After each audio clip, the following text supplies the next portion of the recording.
with it. It's a wonderful program. You got great professors, great teachers. Feel the passion, because I'll tell you something. There's many people in our industry from Iona, and Iona, it's all about the people. And Masscom is moving along. Welcome back. We're back from our long break. And due to time issues, we can't do the second segment, unfortunately. And that was the entertainment news segment. But we got you guys next week, and it's going to be really good. So stay tuned for that. Now we're going to get into music. And our first topic, well, remember we told you back in the beginning of the show that we are going to tell you about a little something about the P&D concert that me and Matthew went to. And, I'm just going to start off with the positives. Positives was once Party came out, he killed it. I'll admit that. He opened with Welcome to the Party off the Party Next Door 1 mixtape back in 2013. He came out with that, and the crowd went crazy. Everybody went we shifted to the front of the audience because once he came out, all the females wanted to touch him and stuff going in the front. So that was a good part. And then when he performed, he did his set. The whole, from him to come out, was really good. He's a great performer in my opinion. He has great stage presence for his age, 21. He's our age, which is really cool. He's doing a lot in life, and I'm not. But that's another story. It was a really great show. I was happy to be there, and I'll let Matthew tell you why it was sort of a bad experience. I mean, on the bright side, like there were so many bad girls there. On the bad side, like Part Next Door performed for like 12 minutes. Well, he's performed for about 45. It was 45. But he took a break midway through this performance, so it was even less. 15-minute break. We saw the DJ perform more than Part Next Door.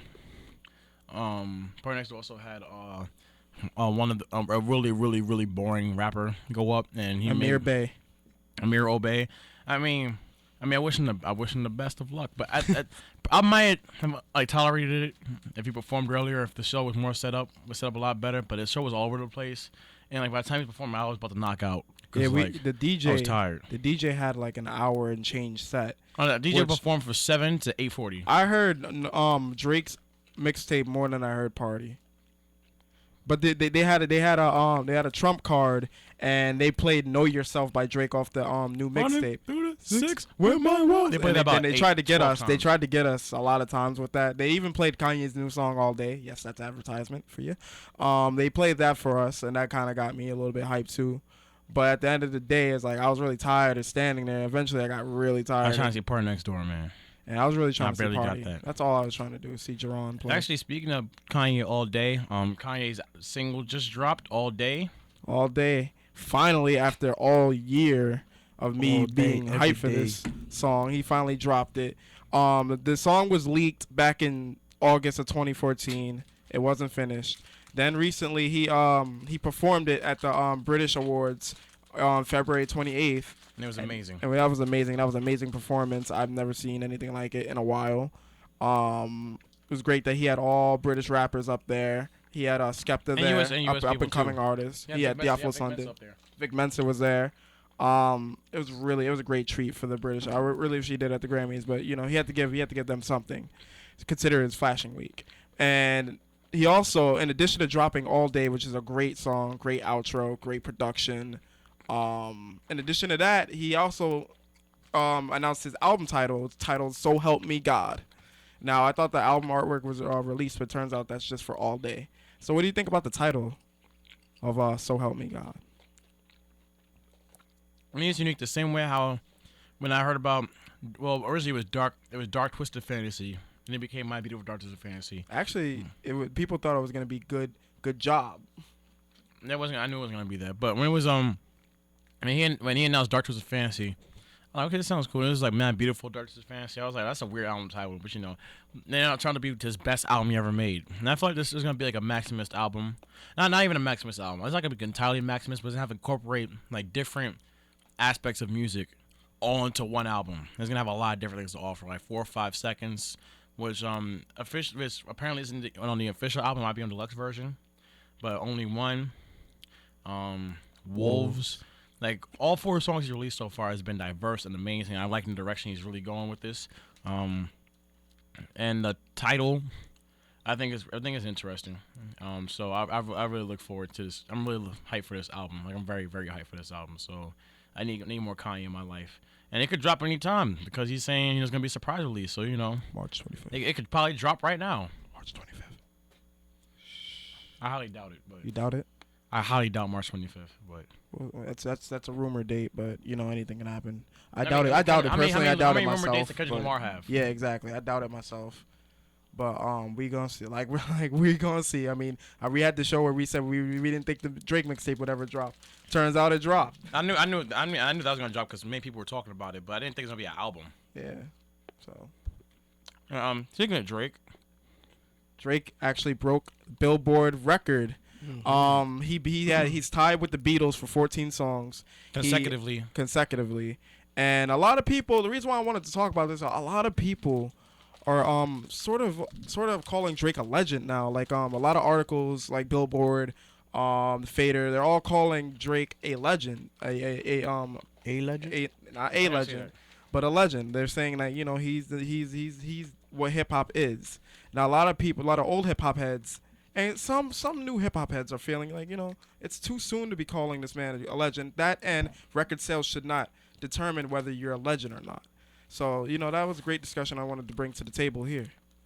Well, I do definitely think that having 14, I specify, he has 14 songs consecutively, like all on the same Billboard chart, like at the top, in the Billboard Top 100, 14, almost his entire album is in the top 100, like all like separate songs, not even singles, like all like almost the entire album is on the Billboard chart, which is no one's done that since the Beatles, having 14 different songs in the top 100. So I think I think Drake doing that alone speaks of his value. And even though I don't like Drake as much lately, I really respect his artistry and his work ethic, and, definitely. What about you, Jeremy? What do you think? You think Drake's a Beatle?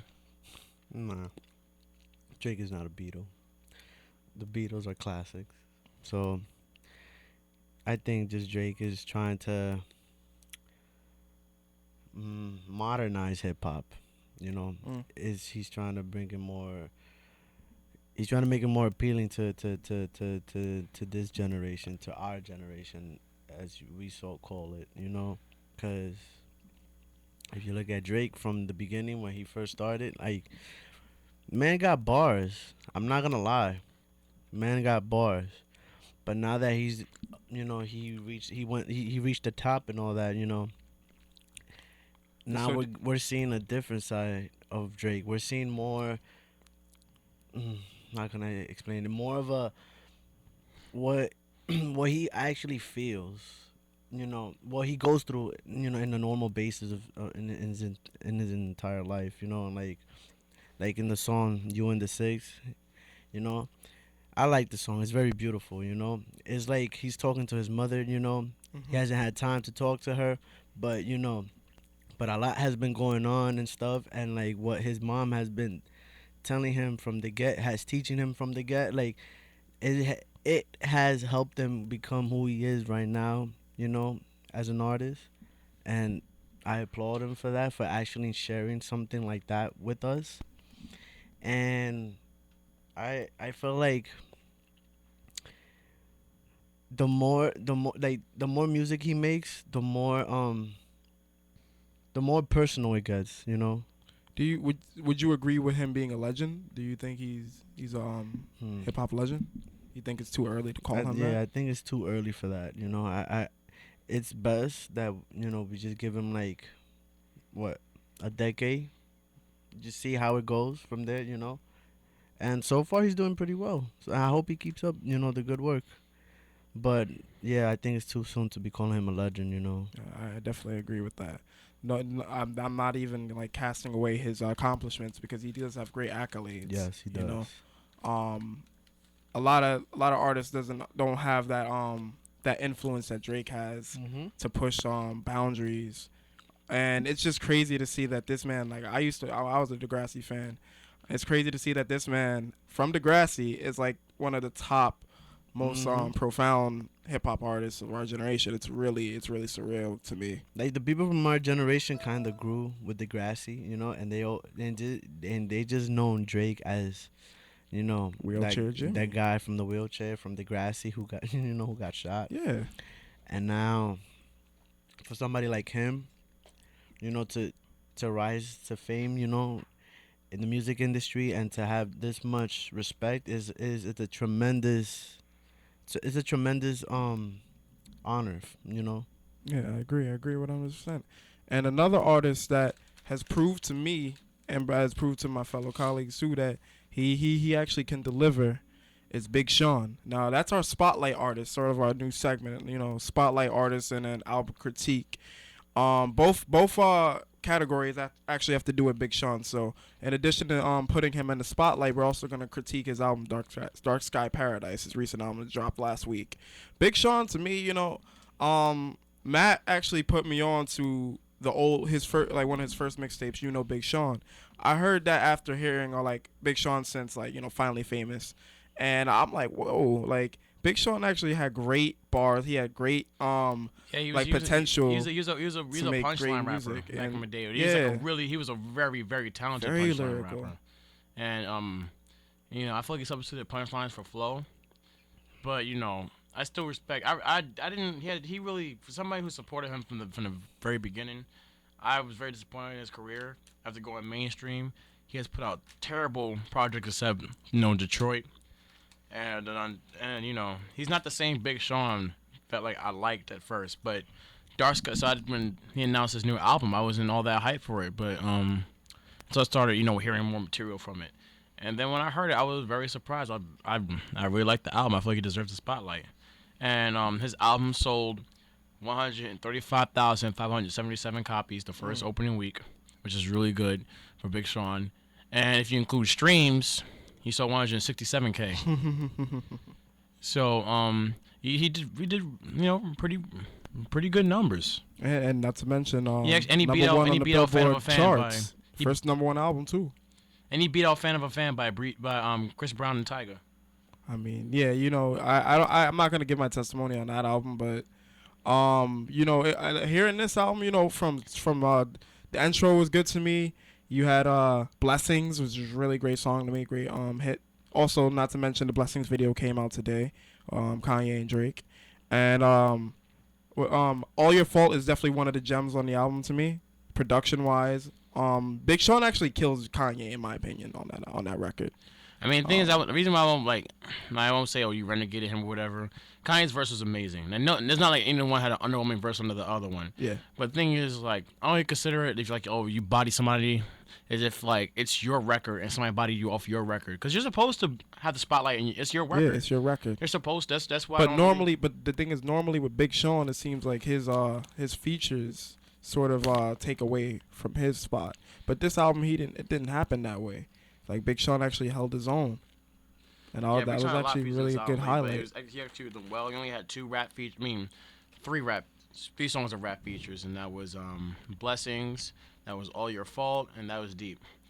But the overall song, I'm somebody who really cares a lot about cohesivity. I want the album to be cohesive. I want every song to sound like it belongs together with the other song. And I want all the songs to blend together, and not so much a concept album, but just have an overall cohesion to it. And I feel like every song belongs together. I like the fact that the album has a pretty dark sound to it. It sounds like like a haunted castle mixed with hip hop, mixed with electronics. Mm-hmm. It's really I like the sound he went for. It's pretty unique, and and he really stepped up his flow a lot. It's leagues better than any of his other studio albums. I'll say that. I give that album a decent 8.5 to a 9 out of 10. Yeah, exactly. Really I agree with that, definitely. So you guys should cop the album. It's great. Cop the deluxe, anything, just support Big Sean. It's actually a really good investment. If you have Spotify, you're in luck because it's on there.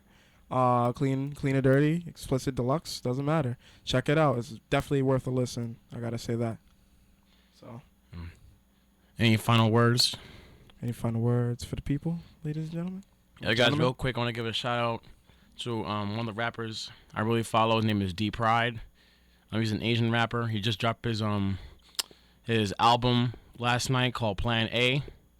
on datpiff.com. Well, I guess you call it mixtape, but it's like a free album. But he's a Toronto rapper. If you like Party Next Door and Drake and all that Toronto sound, you might really enjoy this album. But yeah, goes to it playing A. That's a good special shout out to him. And also, not to mention, Kid Cudi dropped a new song today. Yeah, Kid Cudi dropped a new song It's called Love, and it's actually a feel-good song. Sounds like the old Cudi's back. Production produced by himself, Dr. Genius, and 88 Keys. On SoundCloud, it's on SoundCloud Cutterland/Love. So check it out. Definitely a great song. Feel-good music. I like that feel-good music is sort of being made these days, So that's it. And that's all the time we have for today. We'll be back next Tuesday with another show. And this time we will have all 3 segments for you. Yes. This is Paris. I'm Zeus. J Loco. And we're signing off. Trifecta Live. Maybe we'll come back with a new name. Who knows? Stay tuned and find out for the new episode of Dragon Ball Z.